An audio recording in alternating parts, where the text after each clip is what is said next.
Ini fiat dalam bahasa Latin adalah apa? Let it be done. Ada yang tahu nggak?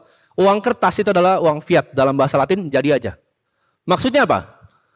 Ini adalah di back sama kredit. JP Morgan pernah bilang 1920, ya. Uang itu hanyalah emas, sisanya adalah hutang. Ngerti nggak maksudnya?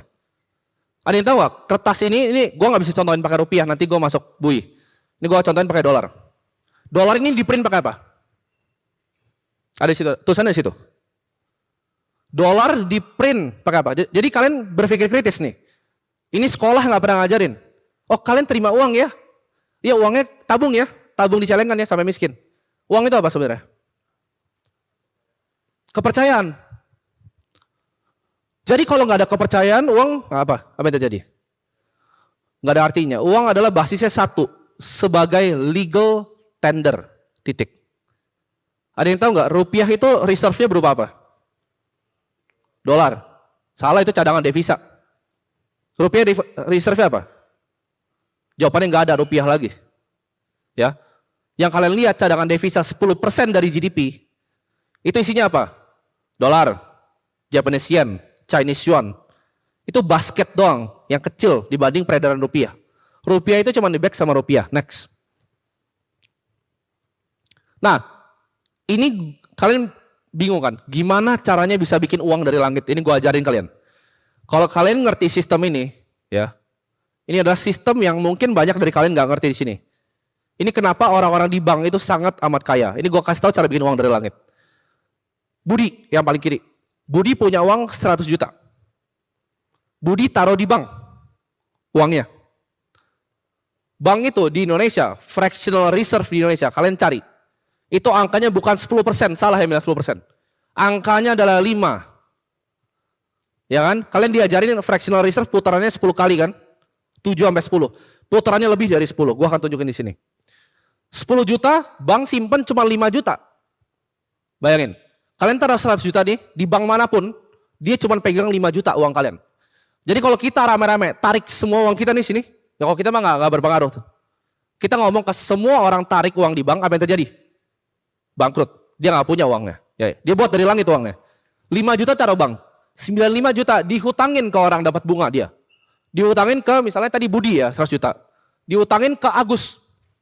Nah Agus kan dapat duit nih dari bank 95. Dia taruhnya di mana? Di bank lagi. Lucu gak? Dia taruh di bank lagi. Mau bank itu mau bank yang lain terserah. Dia taruh di bank lagi 95 juta. 5% berapa? 4,75. 4,75 dia hutangin 90,25 ke Citi. Jadi total uangnya ada berapa? 100.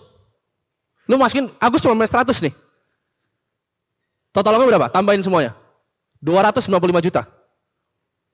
Dari langit gak uangnya? 195 dari mana? Emang ada uangnya? Itu yang dilakukan bank.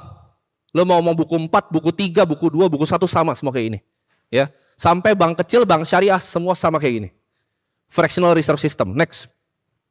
Itu tadi cuma ngomong siapa? Agus, Budi, Siti, udah 295. Kalian bayangin kayak gini, per detik, satu kalian taruh di bank, satu taruh di bank, dia beli 5%, satu taruh di bank, satu diutangin ke orang dapat bunga lagi, satu diutangin orang dapat bunga lagi. Berapa banyak putarannya? Apakah 7-10 kali yang kayak diajarin? Kalian kira 100 juta itu habis di putaran ke berapa? Ada yang bisa jawab gak? Habis di putaran ke berapa? 100 juta tadi. Itu uangnya akan jadi bermiliar-miliar. Karena dari dia hutangin tadi, coba balik ke slide sebelumnya. Dari dia hutangin tadi, ini gue hitungnya sederhana. Tapi dari dia kasih ke Siti, Siti bayar apa? Bunga. Lu taruh bank lu dapat bunga berapa sekarang? Tabungan, ayo. 0, berapa? Dia kasih ke orang berapa? Nah, coba pikir. Kalian kira bank dapat cuan dari selisih itu kan? Net interest margin salah. Dari sini. Next. Dan ini menurut gue kesalahan di sistem sentralisasi. Next. Nah, ini yang terjadi, ada yang lihat krisis bank di US gak? Silicon Valley Bank. Ada yang pernah dengar? Mungkin dari media pernah nge-report Silicon Valley Bank. Ada yang tahu gak kenapa jatuh? Karena orang cuma bacot doang kenapa jatuh. Nggak ada yang tahu aslinya. Ini gue buka balance sheet-nya ke kalian. Yang terjadi di sini adalah aset bank itu tadi, uang kalian yang dimainin yang dipegang 5 jutanya, itu dimasukin ke obligasi pemerintah jangka panjang. Aman nggak obligasi? Harusnya aman, betul. Ya. Ini yang terjadi. Dia pegang obligasi sangat terkonsentrasi. Next. Jadi bayangin nggak, bank itu sebenarnya nggak punya uang kalian. Dia invest bahkan uang kalian ke tempat yang beresiko. Next. Nah, ini dia. Jawabannya kenapa hancur?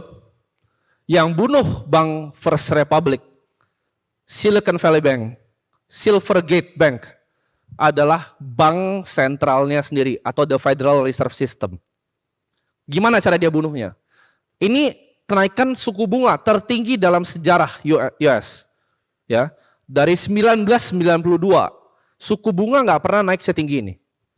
Suku bunga yang tinggi, obligasi jadi sampah. Ya, suku bunga tinggi, jangan beli obligasi.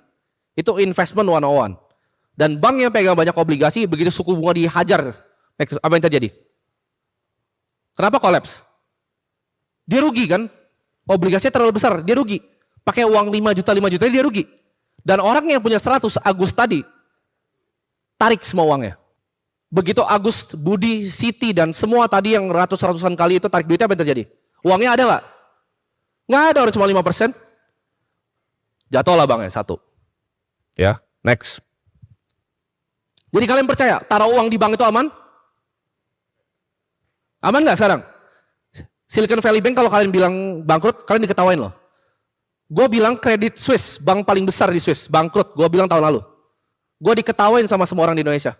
Apa yang terjadi? Bangkrut gak? Bangkrut. Jadi kalian kira bank di Indonesia yang kecil-kecil ini gak bisa bangkrut? Cuman perlu 1 orang aja ngebankran 1 bank, beres. Rame-rame aja 1 bank, ditarik semuanya. Gak usah banyak-banyak, 20% uangnya. Selesai tamat, karena cuma 5% reserve-nya.